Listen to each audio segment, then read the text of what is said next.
Hello students, कैसे हैं आप सब लोग। उम्मीद करती हूँ सब अच्छे होंगे। मैं Meena Rana ICT virtual class में आपका स्वागत करती हूँ। स्टूडेंट्स, हम पढ़ रहे हैं क्लास 7 की हिंदी मल्हार बुक से। आज चैप्टर 2 पढ़ेंगे। चैप्टर 2 का शीर्षक है 3 बुद्धिमान।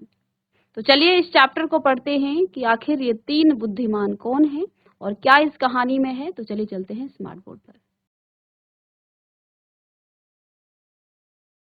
चलिए स्टूडेंट्स, यहाँ पर हमारा चैप्टर 2 है 3 बुद्धिमान। तो आइए इस कहानी को पढ़ते हैं। एक समय की बात है। एक निर्धन व्यक्ति के 3 बेटे थे। वह प्रायः अपने बेटों से कहता, मेरे बेटों, हमारे पास ना तो रुपया पैसा है और ना ही सोना चांदी, इसलिए तुम्हें एक दूसरे प्रकार का धन संचित करना है। हर वस्तु और स्थिति को पूर्णतः समझने और जानने का प्रयास करो। कुछ भी तुम्हारी दृष्टि से न बच पाए। रुपये पैसे के स्थान पर तुम्हारे पास पैनी दृष्टि होगी और सोने चांदी के स्थान पर तीव्र बुद्धि होगी। ऐसा धन संचित कर लेने पर तुम्हें कभी किसी प्रकार की कमी न रहेगी और तुम दूसरों की तुलना में 19 नहीं रहोगे। तो 19 का अर्थ है कम, ठीक है ना। 19 कहते हैं 20 में एक कम। तो एक समय की बात है, एक निर्धन व्यक्ति था। निर्धन यानी कि जिसके पास बहुत सारा सोना चांदी नहीं था, रुपया पैसा नहीं था। उनके 3 बेटे थे और उन्होंने अपने बेटों से कहा कि हमारे पास ना तो रुपया है, ना पैसा है, ना ही हमारे पास कोई सोना चांदी है, इसलिए तुम्हें एक दूसरे प्रकार का धन संचित करना चाहिए। अब वो धन कैसा है? हर वस्तु और स्थिति को पूर्णतः समझने और जानने का प्रयास करो, यानी कि आप जो है प्रेजेंट माइंड रहो, हर चीज को समझो, ठीक है। तो ये पिता कह रहे हैं अपने पुत्रों से, तुम्हारी दृष्टि से कोई भी चीज बच ना पाए, यानी कि तुम हर चीज को जानो जो तुम्हारे चारों तरफ है। तो क्या कहा पिता ने? हर वस्तु को और स्थिति को पूर्णतः समझने और जानने का प्रयास करो।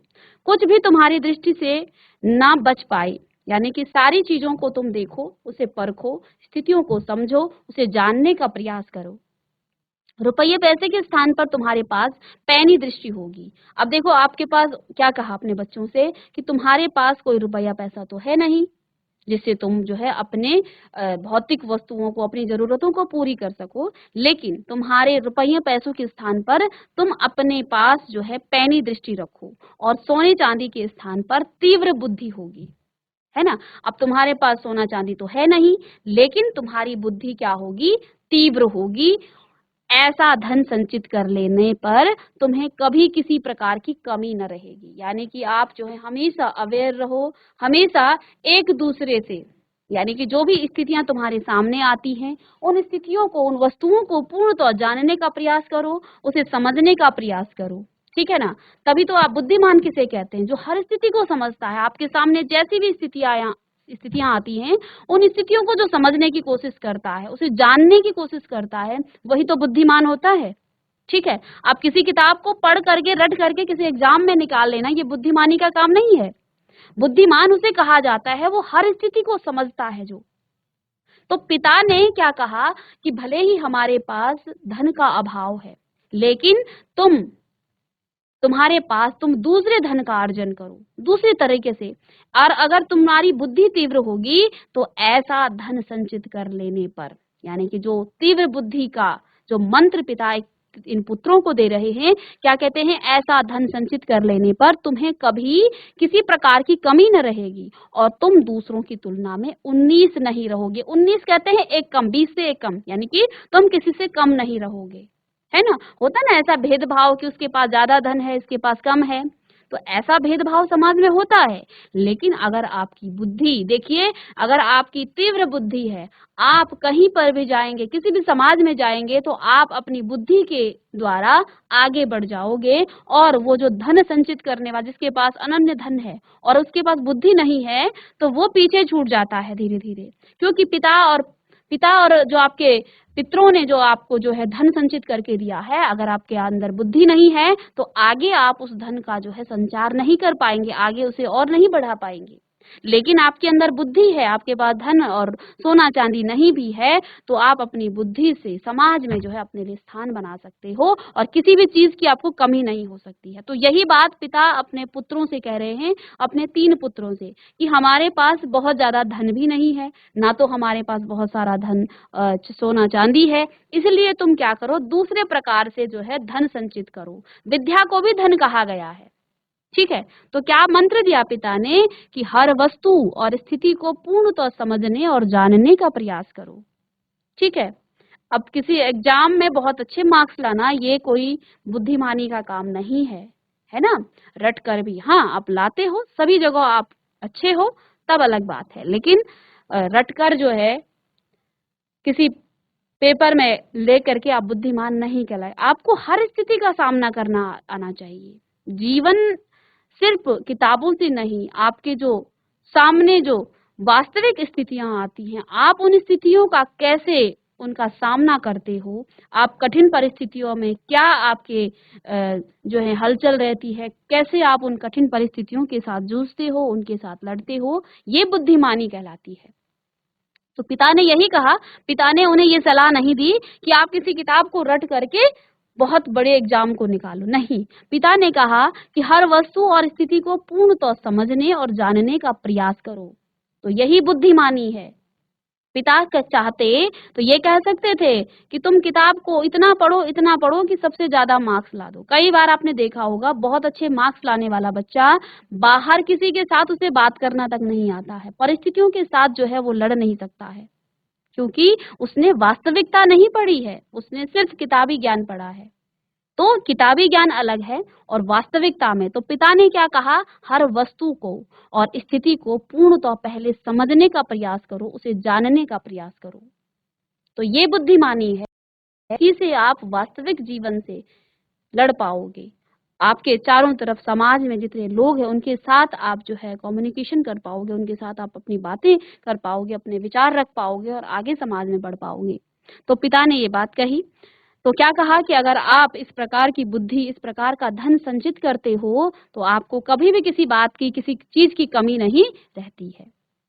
समय बीता और कुछ समय पश्चात पिता चल बसे, यानी कि अब वो वृद्ध हो चुके थे, तो उनके पिता अब चले गए। जो 3 लोग हैं, 3 बुद्धिमान हैं, तो उनके पिता चल बसे।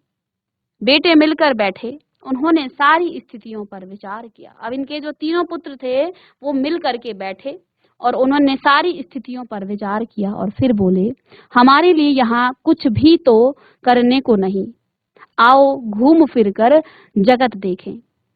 आवश्यकता होने पर हम चरवाहों या खेत में श्रमिकों का काम कर लेंगे। हम कहीं भी क्यों न हो, भूखे नहीं मरेंगे। तो अब तीनों भाइयों ने स्थितियों को समझने की कोशिश की, सारी स्थितियों पर उन्होंने विचार किया कि क्या होगा, कैसे होगा। क्योंकि देखो, जिसके पास धन नहीं होता है तो सबसे पहले तो उसे अपनी दैनिक आवश्यकताओं की पूर्ति के लिए कुछ न कुछ करना ही पड़ता है। अगर रोटी, कपड़ा, मकान नहीं है तो व्यक्ति बस उसी के लिए सोचेगा, आगे कुछ नहीं सोच सकता है। तो उन्होंने सारी स्थितियों का पर विचार किया और फिर बोले कि हमारे लिए यहाँ कुछ भी तो करने को नहीं है, आओ घूम फिर कर जगत देखें। तो क्या कहा कि हमारे लिए यहाँ तो कुछ है नहीं, ऐसा करते हैं घूम फिर लेते हैं और जगत देखते हैं।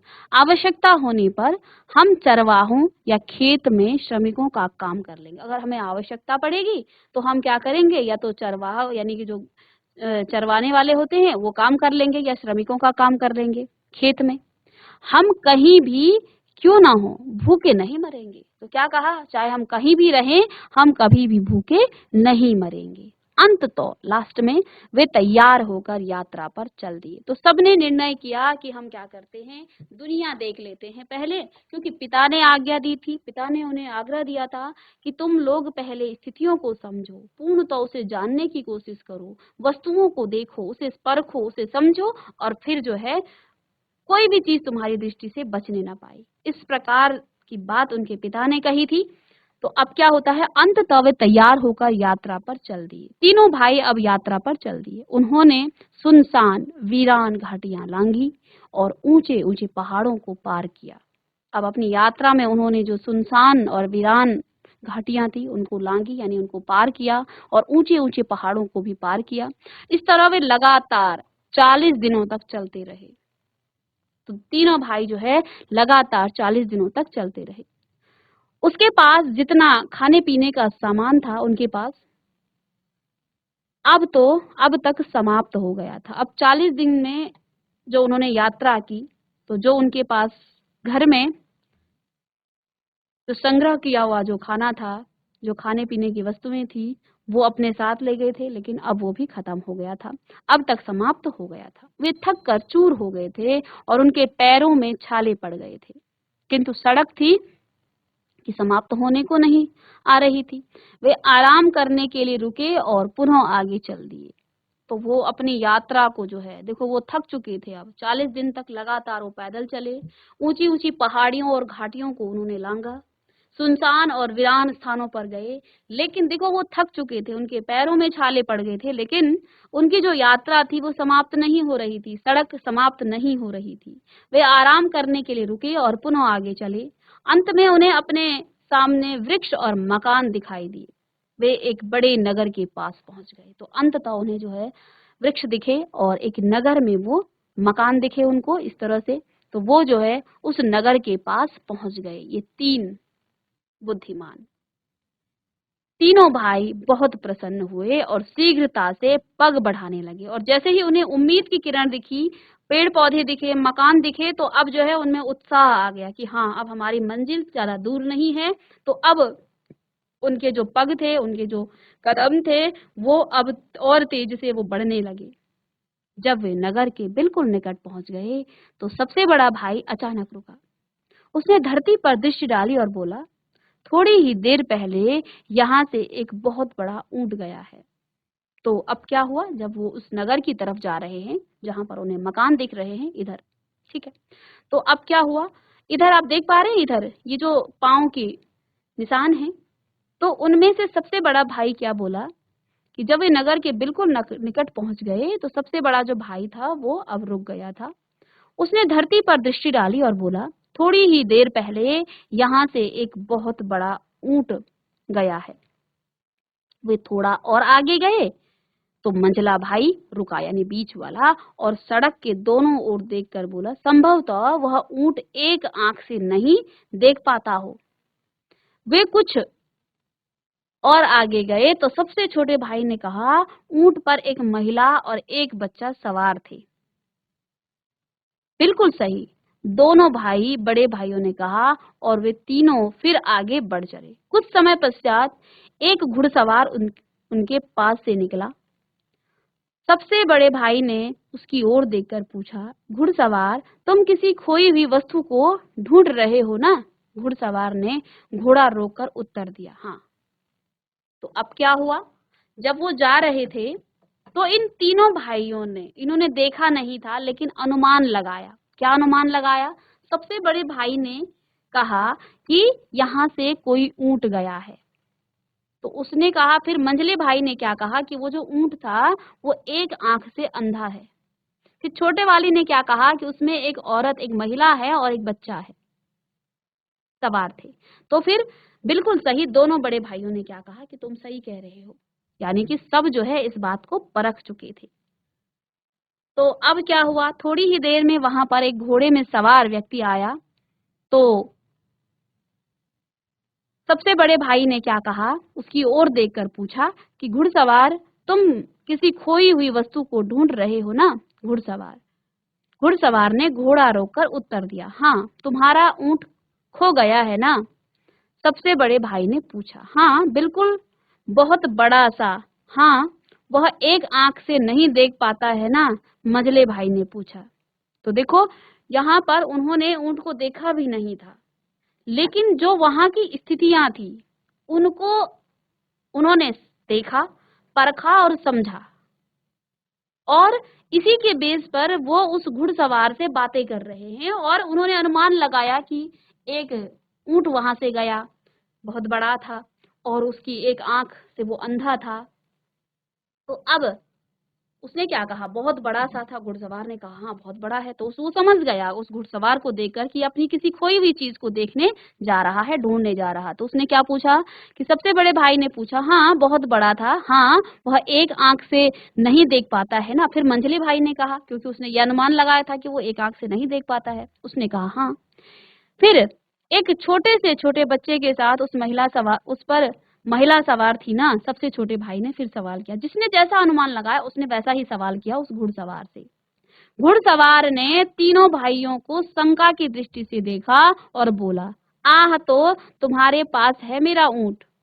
तो उसने क्या कहा, अब वो उनको उन पर शक करने लग गया कि हाँ कहीं ना कहीं इन्हीं के पास मेरा बेटा है, मेरा ऊंट है। तुरंत बताओ तुमने उसका क्या किया। हमने तुम्हारे ऊंट का मुंह तक नहीं देखा, भाइयों ने उत्तर दिया। तो तुम्हें उसके बारे में सभी बातें कैसे पता चली।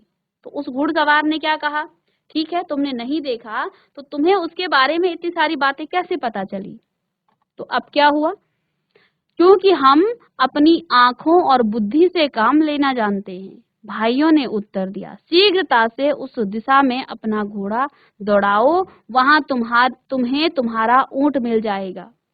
तो अब तीनों भाइयों ने क्या कहा, हमें इसलिए पता चला क्योंकि हम अपनी बुद्धि से काम लेते हैं, अपने आंखों से काम लेते हैं। भाइयों ने उत्तर दिया, शीघ्रता से उस दिशा में अपना घोड़ा दौड़ाओ, वहां तुम्हें तुम्हारा ऊंट मिल जाएगा। नहीं, ऊंट के स्वामी ने उत्तर दिया। तब अब जो ऊंट का स्वामी था, जो घोड़े में बैठकर आया था, उसने क्या कहा, नहीं मैं उस दिशा में नहीं जाऊंगा, मेरा ऊंट तुम्हारे पास है। अब उसको शक हो गया कि कहीं ना कहीं ये इतनी जो करेक्ट बातें हैं, क्योंकि ऊंट तो उन्होंने देखा नहीं था, लेकिन उन्होंने स्थितियों को देख करके परखा, बातों को वो समझ गए थे। तो उस घुड़सवार को शक हो गया था इन तीनों भाइयों पर कि ये गलत कह रहे हैं, मुझे गुमराह कर रहे हैं, कहीं ना कहीं मेरा ऊंट इन्हीं के पास है। तो मैं उस दिशा में नहीं जाऊंगा, मेरा ऊंट तुम्हारे पास है और तुम्हें ही उसे मुझे लौटाना पड़ेगा। तो अब उस घुड़सवार ने उन तीनों भाइयों से क्या कहा, नहीं मैं उधर नहीं जाऊंगा, मेरा ऊंट तुम्हारे पास है, मैं उस दिशा में नहीं जाऊंगा, तुम्हें ही मेरा ऊंट वापस लौटाना पड़ेगा। हमने तो तुम्हारे ऊंट को देखा तक नहीं, भाइयों ने चिंतित होते हुए कहा। अब तीनों भाइयों ने क्या कहा, हमने तो तुम्हारा ऊंट देखा तक नहीं। लेकिन घुड़सवार उनकी एक भी सुनने को तैयार नहीं था। लेकिन जो घोड़े में सवार व्यक्ति था, वो जो है उन लोगों की बातें नहीं सुन रहा था। उसने अपनी तलवार निकाल ली और उसे जोर से घुमाते हुए तीनों भाइयों को अपने आगे चलने का आदेश दिया। इस प्रकार वह उन्हें सीधे अपने देश के राजा के भवन में ले गया। इन तीनों भाइयों को सुरक्षा कर्मियों को सौंपकर वह स्वयं राजा के पास गया। अब जो है वो क्या किया, उसने उन तीनों भाइयों को जो है राजा के भवन में वो ले गया और इनको सुरक्षा कर्मियों के पास सौंपकर अब राजा के पास चला गया। मैं अपने रेवड़ों को पहाड़ों पर लिए जा रहा था, उसने कहा, और मेरी पत्नी मेरे छोटे से बेटे के साथ एक बड़े ऊंट पर मेरे पीछे पीछे आ रही थी। किसी कारण उनका ऊंट पीछे रह गया और वे रास्ते से भटक गए। मैं उन्हें ढूंढने गया तो मुझे रास्ते में 3 व्यक्ति मिले जो पैदल चले आ रहे थे। मुझे पूरा विश्वास है कि उन्होंने मेरा ऊंट चुराया है और मेरी पत्नी और मेरे बेटे को मार डाला है। तो इधर उस व्यक्ति ने राजा से ये बात कही कि मेरी पत्नी और मेरा बेटा किसी ऊंट में बैठे हुए अपने रास्ते से भटक गए, वो रास्ता भूल गए और रास्ते में मुझे ये 3 व्यक्ति मिले। अब वो शक की बेस पर कह रहा है कि इन तीनों ने ही मेरे बेटे को, मेरी पत्नी को मार डाला है। ठीक है, तुम ऐसा क्यों समझते हो। जब वह व्यक्ति अपनी बात कह चुका तो राजा ने पूछा, तो फिर राजा ने भी पूछा कि तुम्हें ऐसा क्यों लगता है कि उन 3 व्यक्तियों ने ही तुम्हारा ऊंट चुराया है और उनको तुम्हारे बेटे और पत्नी को मार दिया है। इसलिए कि मैंने उन तीनों से इस संबंध में एक भी शब्द नहीं कहा था, फिर भी उन्होंने मुझे यह बताया कि ऊंट बहुत बड़ा है, एक आंख से नहीं देख पाता था तथा उस पर एक महिला एक बच्चे के साथ सवार थी। तो उसने पूरी बात बताई कि मुझे ऐसा इसलिए लगता है क्योंकि मैंने उन तीनों व्यक्तियों से कोई भी बात नहीं बताई, लेकिन उन्होंने बिना बताए वो सारी बातें मुझे बताई जो सच थी। राजा ने थोड़ी देर सोच विचार किया और फिर बोला, जैसा कि तुम कहते हो कि तुम्हारे बताए बिना ही तुम्हारे ऊँट के विषय में उन्होंने सभी कुछ इतनी अच्छी तरह से बताया, तो अवश्य उन्होंने उसे चुराया होगा। जाओ, उन चोरों को यहाँ लाओ। ऊँट का स्वामी बाहर गया और तीनों भाइयों को साथ लेकर झटपट अंदर आया। तो राजा ने भी फिर बात पर विश्वास कर दिया कि हाँ, अगर तुम इतने विश्वास से कह रहे हो और ऐसी बात है, तो ऐसा काम करो, उन तीनों भाइयों को मेरे पास ले आओ। ऊँट का स्वामी बाहर गया और तीनों भाइयों को साथ लेकर के वो अंदर आ गया। चोरों, तुरंत बताओ। तो राजा ने भी क्या कहा? चोरों, तुरंत बताओ। राजा उन्हें धमकाते हुए बोला। तो राजा ने उन्हें धमकाया, तुरंत उत्तर दो, तुमने इस आदमी का ऊँट कहाँ छिपाया है?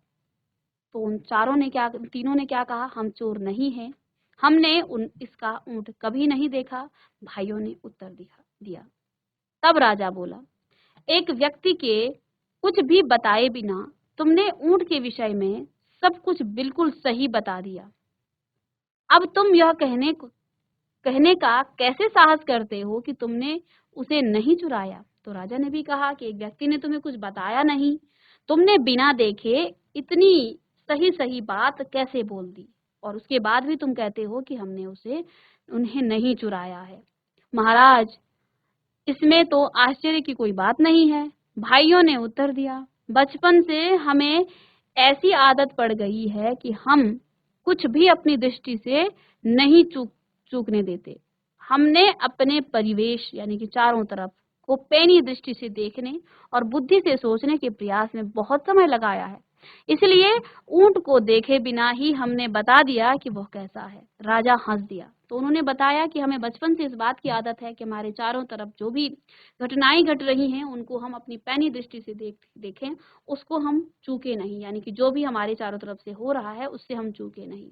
हमने अपने परिवेश को पैनी दृष्टि से देखने और बुद्धि से सोचने के प्रयास में बहुत समय लगाया है, इसलिए ऊंट को देखे बिना हमने बता दिया कि वह कैसा है। राजा को भी हंसी आ गई। राजा हंस दिया। किसी को भी देखे बिना ही उसके विषय में क्या इतना कुछ जानना संभव हो सकता है? उसने पूछा। हाँ, संभव है, भाइयों ने उत्तर दिया। तो ठीक है, हम अभी तुम्हारी सच्चाई की जांच कर लेते हैं। तो राजा ने उस समय अपने मंत्री को बुलाया और उसके कान में कुछ फुसफुसाया। मंत्री तुरंत महल के बाहर चला गया, लेकिन शीघ्र ही वह दो सेवकों के साथ लौटा जो एक बहुत बड़ी सी पेटी लाए थे। दोनों ने पेटी को बहुत सावधानी से द्वार के पास ऐसे रख दिया कि वह राजा को दिखाई दे सके और स्वयं एक ओर हट गए। तीनों भाई दूर से खड़े उन्हें देखते रहे। उन्होंने इस बात को ध्यान से देखा कि पेटी कहाँ से और कैसे लाई गई थी और किस ढंग से रखी गई थी। तो अब क्या हुआ? राजा ने उनकी बात को साबित करने के लिए अपने मंत्री को बुलाया और मंत्री जो है तुरंत बाहर गया और तुरंत से अंदर भी आया, अपने दो सेवकों के साथ आया और वहां पर कुछ पेटी लेकर के वो बड़ी सावधानी से उसके द्वार के पास उसने रख दिया कि राजा को दिखाई दे सके। अब राजा को दिख रहा था उस पेटी से और स्वयं एक ओर से वो हट गए। तीनों भाई दूर से खड़े उन्हें देखते रहे। उन्होंने इस बात को ध्यान से देखा कि पेटी कहाँ से और कैसे लाई गई थी और किस ढंग से रखी गई थी। हाँ चोरों, हमें बताओ कि उस पेटी में क्या है? राजा ने कहा। तो अब राजा उन्हें परखना चाहते थे, उन तीनों भाइयों को। तो फिर क्योंकि अभी तक तो उन्हें उस घुड़सवार व्यक्ति ने उन्हें यही कहा था कि ये चोर हैं, तो राजा उन्हें चोरों से ही पुकार रहे थे कि हाँ तो चोरों बताओ, हमें बताओ कि उस पेटी में क्या है? राजा ने कहा, महाराज, हम तो पहले ही यह विनती कर चुके हैं कि हम चोर नहीं हैं। सबसे बड़े भाई ने कहा। तो चोरों कह करके फिर बड़े भाई ने कहा कि हम चोर नहीं हैं, पर यदि आप चाहते हो कि मैं आपको यह बता सकूं कि उस पेटी में क्या है, तो उसमें कोई छोटी सी गोल वस्तु है, उसमें अनार है। मझला भाई बोला। तो उसने क्या कहा, बड़े भाई ने, कि उसने क्या कहा, पहले तो हम चोर नहीं हैं, ठीक है, और अगर आप चाहते हैं कि हम बताएं कि उस पेटी में क्या है, तो उसने क्या कहा बड़े भाई ने कि उसमें गोल वस्तु है। तो छोटे भाई ने क्या कहा, उसमें अनार है। मझला बोला हाँ, और अभी कच्चा है। सबसे छोटे भाई ने वो कहा। तो सबसे छोटे भाई ने क्या कहा कि हाँ, अनार तो है लेकिन अभी कच्चा है। तो उस पेटी को बिना देखे ही इतनी बातें तीनों भाइयों ने बताया। यह सुनकर राजा ने पेटी को पास लाने का आदेश दिया। सेवकों ने तुरंत आदेश पूरा किया। राजा ने सेवकों से पेटी खोलने के लिए कहा। पेटी खुल जाने पर उसने उसमें झांका। जब उसमें जब उसे उसमें कच्चा अनार दिखाई दिया तो उसके आश्चर्य की कोई सीमा न रही। तो जैसे ही राजा ने उस पेटी को खोला तो जैसा कि तीनों भाइयों ने बताया था कि इसमें क्या है, वही उसमें निकला। तो राजा आश्चर्यचकित हो गए। आश्चर्यचकित राजा ने अनार निकाल कर कहा, उपस्थित सभी लोगों को दिखाया। तब उसने ऊंट के मालिक से कहा, इन लोगों ने यह स्पष्ट कर दिया कि ये चोर नहीं है। वास्तव में ये बहुत ही बुद्धिमान लोग हैं। तुम इनके बताए रास्ते पर जाकर अपने ऊंट को खोजो। राजा के महल में उस समय उपस्थित सभी लोगों की आश्चर्य का कोई ठिकाना न था, क्योंकि देखो राजा के महल में जब कोई बात होती तो वहां पर बहुत सारे लोग होते हैं, मंत्रीगण होते हैं, सेनाएं होती हैं। तो यहाँ जब ये बात सुनी, इन्होंने ये बात देखी कि बिना देखे ही इन तीनों लोगों ने, किसी ने कहा वो गोल है, उसने कहा अनार है, और छोटे भाई ने क्या कहा है वो कच्चा है। तो इस बात को देख करके सभी, तो फिर राजा ने उस घुड़सवार को बुलाया और फिर बताया कि ये चोर नहीं है, आप उसी रास्ते पर जाओ जहां ये तीन आपको बता रहे हैं। राजा के महल में उस समय उपस्थित सभी लोगों के आश्चर्य का कोई ठिकाना न था, किंतु सबसे बढ़कर तो स्वयं राजा चकित था। उसने सभी तरह से अच्छे और स्वादिष्ट भोजन मंगाए और लगा इन भाइयों को आओ भगत करने। तो उसने जो है इन तीनों की बड़ी खातिरदारी करी। तुम लोग बिल्कुल निर्दोष हो और जहां भी जाना चाहो जा सकते हो, किंतु जाने से पहले तुम मुझे सारी बात विस्तार के साथ बताओ। तुम्हें यह कैसे पता चला कि उस व्यक्ति का ऊंट खो गया है, और तुमने यह कैसे जाना कि ऊंट कैसा था? तो सबसे बड़े भाई ने कहा, देखो राजा बड़े आश्चर्यचकित में था कि ऐसा कैसे हो सकता है। तो फिर राजा ने कहा, उनकी खातिरदारी की, उन्हें स्वादिष्ट पकवान खाने खिलाए, खाना भोजन करवाया। उसके बाद राजा ने अपने मन में जो उनके प्रश्न थे कि आखिर तुम्हें कैसे पता चला कि ये व्यक्ति ऊंट ढूंढ रहा है, और इस ऊंट को जो है ये बड़ा है, इसकी जो एक आंख अंधी है, फिर वो उसमें एक महिला और एक बच्चे बैठा हुआ है, ये बात तुम्हें कैसे पता चली? तब सबसे बड़े भाई ने कहा कि धूल पर उसके पैरों के चिन्हों से मुझे पता चला कि कोई बहुत बड़ा ऊंट वहां से गया है। जब मैंने उसके पास से जाने वाली घुड़सवार को अपने चारों ओर नजर दौड़ाते देखा, तो उसी समय मेरी समझ में यह बात आ गई कि वह क्या खोज रहा है। बहुत अच्छा, राजा ने कहा। अच्छा, अब यह बताओ कि तुम में से किसने इस घुड़सवार को यह बताया था कि उसका ऊंट एक आंख से देख पाता है? उसका तो सड़क पर चिन्ह नहीं रहा होगा। तो राजा ने कहा, ठीक है, ये तो ठीक है, लेकिन अब मुझे ये बताओ कि तुम तीनों में से ये किसने बताया कि वो जो ऊंट है वो एक आंख से ही देखता है, एक आंख से वो अंधा है? क्योंकि ऐसा सड़क पर कोई चिन्ह तो होगा नहीं। मैंने इस बात का अनुमान ऐसे लगाया कि सड़क के दाईं ओर की घास तो ऊंट ने चरी थी, मगर बाईं ओर की घास ज्यों की त्यों थी। मजले भाई ने उत्तर दिया। तब मजले भाई ने ही ये बात कही थी कि वो एक आंख से अंधा है। तो मजले भाई ने कहा कि जब ऊंट उस रास्ते से गया होगा तो सड़क पर उसने दाहिने तरफ की जो घास थी उसे तो चरा था, यानी उसे खाया था, लेकिन बाएं ओर की जो घास थी वो ज्यों की त्यों थी।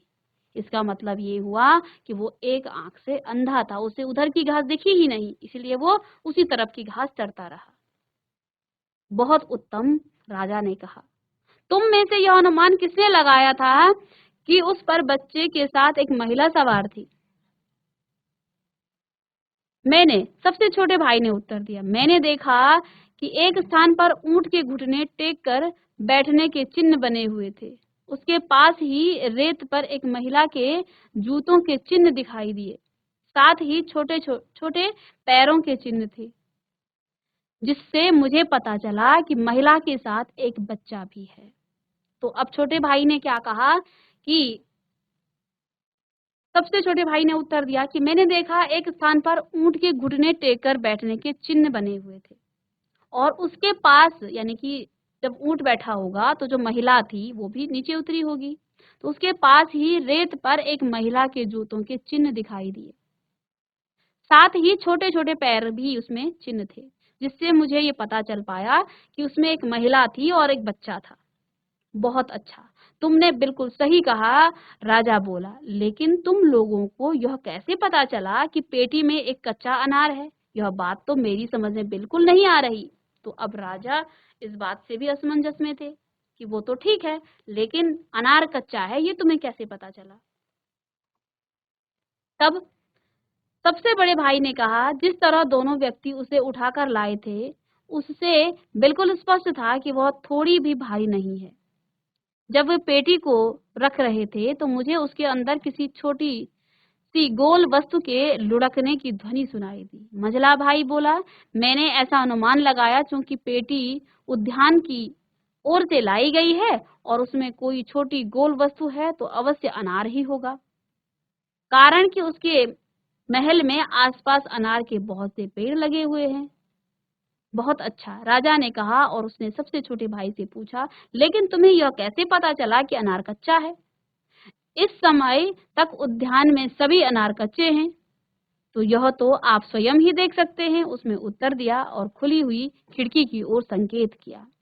राजा ने बाहर देखा तो पाया कि उद्यान में लगे अनार के सभी वृक्षों पर कच्चे अनार लटक रहे हैं।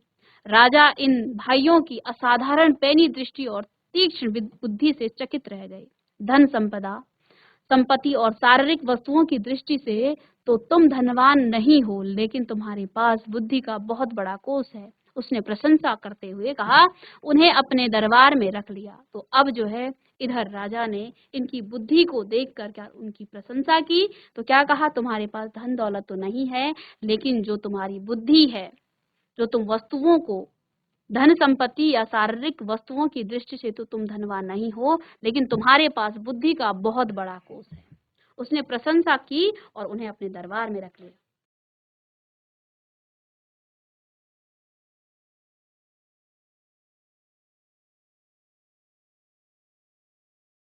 तो स्टूडेंट्स, आज की क्लास में हमने चैप्टर पढ़ा तीन बुद्धिमान, और आप देख पा रहे हैं ये एक प्रेरणादायक कहानी है। इस पाठ से हमें बहुत सारी प्रेरणाएं मिलती हैं कि धन दौलत से बढ़कर आपकी बुद्धि है। और बुद्धि क्या होती है, आप चारों तरफ, आपके चारों तरफ जो भी वस्तुएं हैं, किस तरह से इन तीन भाइयों ने राजा का दिल जीता, और उनकी स्थिति खराब होने के बावजूद वो जो है राजा को के महल में फिर रहने लगे, और बाद में अपनी बुद्धि के कारण वो अब महलों में रह रहे थे। कल की क्लास में इसके सारांश को और इस पाठ से मिलने वाली जो शिक्षाएं हैं उनके बारे में चर्चा करेंगे। साथ में हम प्रश्नोत्तर भी करेंगे। तो मिलते हैं नेक्स्ट लेक्चर में। तब तक के लिए थैंक यू।